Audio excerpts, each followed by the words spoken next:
A few years ago, Jake was sitting alone in his apartment after work. The day had been completely normal. Nothing bad had happened. No arguments, no problems. Yet somehow he felt empty. Not sad, not angry, just off.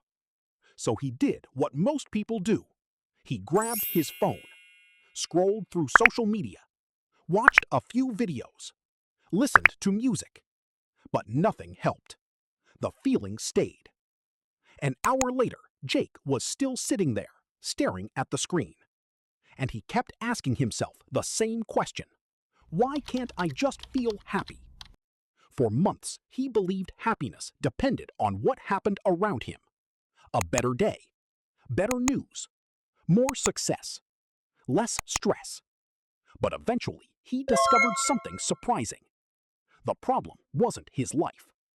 The problem was that his brain had learned patterns that kept pulling him into negative states. And once he learned how to interrupt those patterns, everything started changing. Here are the 3 biggest mistakes he was making. Problem number 1. Your brain thinks you're in danger. Most people don't realize that their brain constantly reads signals from their body. A tense jaw, a frown, tight shoulders. To your brain, those signals feel like a warning. And when your brain thinks you're under threat, stress increases automatically. Solution number 1. The face feedback switch. One day, Jake learned a simple trick. The next time he felt stressed, he relaxed his jaw, lifted his eyebrows slightly, and let the corners of his mouth rise just a little. Not a fake smile, just a relaxed expression. Within seconds, his brain received a different message. I'm safe. And when your brain feels safe, it starts reducing stress and tension. Sometimes changing your state starts by changing the signal. Problem number 2.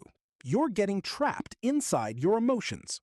Whenever Jake felt stressed, he became the stress.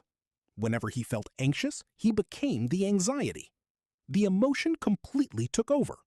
And the more he fought it, the stronger it became. Solution number 2. Name it to tame it. Instead of fighting the emotion, Jake started doing something different. He simply named it. I'm feeling stressed. I'm feeling anxious. I'm feeling frustrated. That's it. No analysis, no overthinking, just naming the emotion. The moment he did that, he stopped being the emotion and started observing it. And suddenly, the feeling became easier to manage. Problem number 3. You're waiting to feel better before taking action. For years, Jake believed motivation had to come first. He thought, when I feel better, I'll be productive. When I feel motivated, I'll take action. But motivation rarely arrived. Solution number 3, create a micro-win. Instead of waiting for motivation, Jake started creating tiny victories. Drinking a glass of water, making his bed, taking one deep breath, completing one small task. Actions that took less than 15 seconds. Why? Because your brain rewards progress.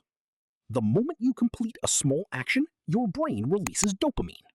And that dopamine makes the next action easier. Motivation doesn't create action. Action creates motivation. A few months later, Jake noticed something interesting. His problems hadn't disappeared. Stress still existed. Bad days still happened. But he no longer felt trapped by them.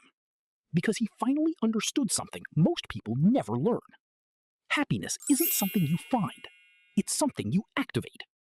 Sometimes all it takes is a different signal, a different thought, or one tiny action. So the next time you feel overwhelmed, remember this. Relax your face.